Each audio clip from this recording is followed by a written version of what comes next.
my channel. This is Okwe Sees the World, where I basically come to you in order to check the world, but check it with love.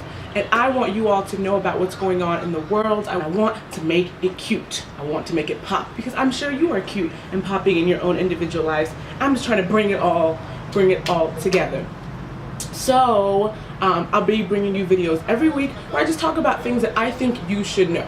And you might not know that you need to know them, but once I tell you that you need to know, then you shall know. Do you know? All right, you guys. So for this first week, we're going to be covering the African Union.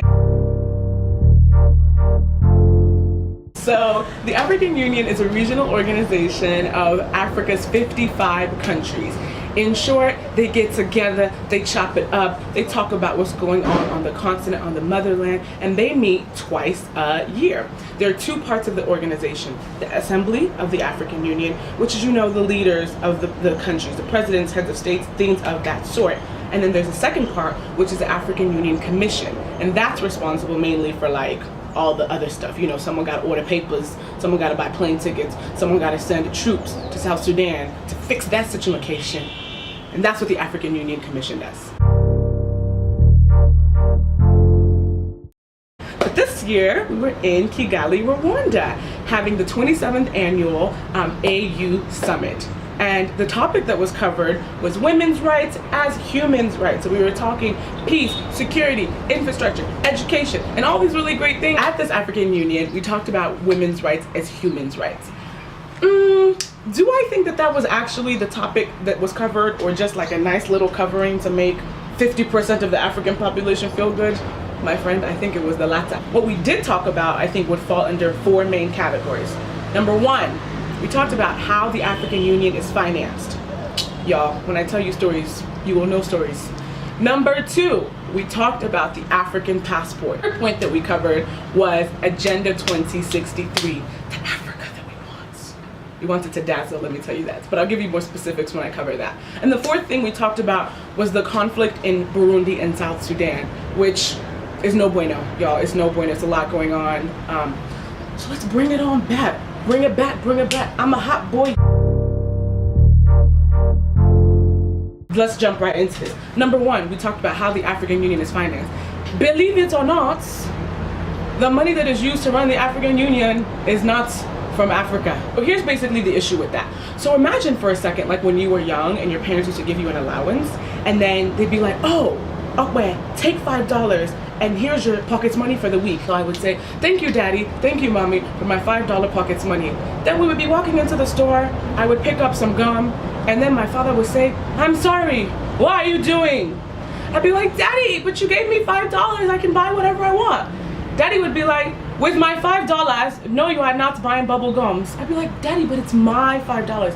My father was like, that is not the way finances work. It's my money, we just transferred it over to you. So do you see, have you seen why it's a big issue that the African Union is not financed by Africa? If the EU is giving us the money, if the UN is giving us the money, if the US is giving us the money, guess who can tell us how to spend said money? The EU, the UN, and the other one that I said. This is no bueno. I see y'all as partners, but I also see y'all as people who want to dabble in other people's issues. Yeah. So 70% of the money that is used to finance, that is used to run the African Union, comes from outside of Africa. Also, China built us our headquarters in Addis Ababa. Thanks for the help, thanks for the connection, but also to a certain point, Africa, we gotta do this ourselves. If y'all couldn't tell, I just recently got my hair done and I think I'm like the cutest thing in the world. The second thing that we talked about was the African passport. So we talked about the African passport as basically in the same conversation as the free movement of people. So let me tell you a story. This year, I've been playing Adventure Jane, but just with the little chocolates in the Jane. And I've been traveling to countries around the world. So I'm a Nigerian citizen and I'm also an American citizen. And so I traveled for the entire year with my American passport. And except for Brazil, there literally was no country that I needed to apply for a visa for. That meant like one day, like it actually happened, I'm in Korea, in Seoul, enjoying, you know, my Chuseok meal with my family, and then I meet a friend who's like, oh my God, I'm going to the Philippines. next week, you must come, you must come. I'm like, yo, I am there, I am in there, like swimwear. The Philippines, me, small girl from Elisha, I'm there. Anyways, I'm doing some Googling and I'm like, oh my God, do I need a visa? And it's like, if you're on an American passport, no, you do not. Second story, before I became an American citizen, when I was just a proud citizen of Nigeria, I traveled to France with my high school class. See, stress. There was no visa free for my black ass. Yeah. So this is a pretty big issue, and the same conflict between like, are Africans able to travel freely around the world also recreates itself here on the continent itself. I, as a Nigerian citizen, need a visa to go to Ethiopia. I, as an American citizen, do not need a visa to go to Ethiopia. Now that might not sound like a big deal, but the African Union is based in Ethiopia. And if Africans can't get to the head of the organization that is meant to represent them, but Americans can't, how well are you doing in terms of representing the people you are supposed to represent? Next thing that they talked about was Agenda 2063, the Africa that we want. So you know all those times where they release reports and it's nice little cute babies with gap teeth? That was me one day. You didn't know. I've been fine since I was like 4 months. That's actually not true. I was bald-headed till I was like 12. And I didn't really have hair in the back until I was like, honestly, like 17 years old. Like I'm not even gonna lie. So anyways, the Africa that we want. So this is like a 7-point plan. It's 7 aspirations that the African leaders want in terms to achieve by 2063. So I'm gonna run through these really, really quick. For one, we want a prosperous Africa based on sustainable development and inclusive growth. In short, we don't want to be poor again. We've tried the poverty route. It doesn't look nice on us. We want other things. Number 2, we want to continue to integrate a legacy of Pan-Africanism. Do you see this little, this little Angela Davis turtleneck? This was not an accident. This is me channeling my Pan-Africanism. Number 3, we want good governance, democracy, and respect for human rights. Basically, we have discovered it's not okay to be killing our people, and it's not a look, it doesn't fit us. And so we want to do better. So point number 4 is we want a peaceful and secure Africa. So much so that by 2020, we want to silence all the guns. In 4 years, we want no more guns, no more fighting. I'm sorry, Boko Haram, Al-Shabaab, South Sudan, Burundi, there are some things that we call conflicts happening on this continent. It's not bad that our leaders want there to be no more wars and no more conflicts, but by 2020, that's one of those like ambitious goals that you could really you could keep to yourself because it's unrealistic. Do you understand? Like it's not practical and plausible. But number 5, we want an Africa with a common culture and heritage and shared values. Is Pan-Africanism just 3 points down? Basically, you all are smart. Number 6, we want people-driven development. We want youth, we want women to be engaged and participating in the conversations that are happening at high levels of government.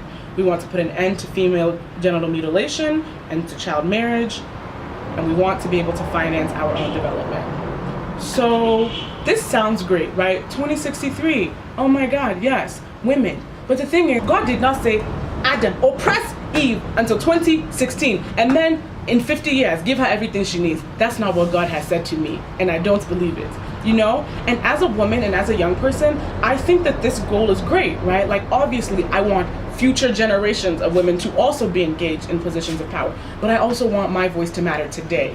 And this talk about we want to give 2063 as a deadline for the end of female genital mutilation and forced child marriages. That's so boo-boo to me. I don't even know where to begin, because not only does that mean that we're subjecting millions more young women to these practices, but it means we're raising almost 2 more generations of people who believe that this is okay. And the thing is, it's not okay. And so for this goal, they could have fast-tracked this one and be like, we need to finish this one by 2035. Because it's 2063 mess, I'm not here for that. Je ne suis pas là pour ça, leaders. 7th and final point of the Agenda 2063, the Africa that we want, is that we want Africa as a unified global player and partner. In short, everybody in the world, stop shitting on us. We are equals, we are the sames, and we are no less than you. We were like You see that UN Security Council where everybody else got invited to the party, but Africa, we're knocking on your door. We want inside. We want in. So come. Fourth and final topic that was covered at the 27th annual AU summit here in beautiful Kigali was Burundi and South Sudan. So I've been funny, ha ha ha, but what's happening in Burundi and South Sudan is not ha ha ha. It's not funny at all. So basically, these two countries are in a period of political conflict. In South Sudan, ever since the country became a country only 5 years ago, South Sudan is the world's youngest nation. The president and the vice president, they've been like cat and mouse. Like, they do not like each other. This summer, there have been dozens of riots. There have been hundreds of people killed, and it's just a really terrible situation. And in Burundi, basically, what had happened was the president illegally sought a third term. Like, he had done his 2 terms, and the people were like, thanks but no thanks, we don't want again. You can continue to ride your bicycle away from the capital. But the man was like, by force, by fire, I would be your president. And you see, with Burundi's history of political repression, I think Burundians were very well to be like, this is not happening again. We're not going down this road. And so people started protesting. There were armed groups. They were countering the president. And he, again, got to being aggressive and got to killing his people, or being very critical about what is the relevance of the African Union if you cannot make yourself relevant in the lives of these people who are suffering like today and as we speak. And I think that is a very, very, very real critique of the African Union. So, is my hair looking invested? It's looking stuff. So, that is I, your lovely hostess. The hostess with the most. So, like, subscribe, tell me what you think. If you like my hair, if you think I'm cute, if you think I'm smart. Actually, tell me if you think I'm smart first, and then you can tell me if you think my skin is popping, and I'll tell you my secret to success. Hope you enjoyed, and I will catch you on the flip side. This is Okwe and Okwe. See you soon, and I'll see you next week. Questions be popping. Like my lip gloss is supposed to be popping, but it's just looking very, very inexistent. Yes. Non-existent. Yeah. I went to school, I promise. Not inexistent. No, it's non-existent. Mugabe. Mugabe slept. Mugabe. Hey, my friend. Mugabe came to Kigali to nap.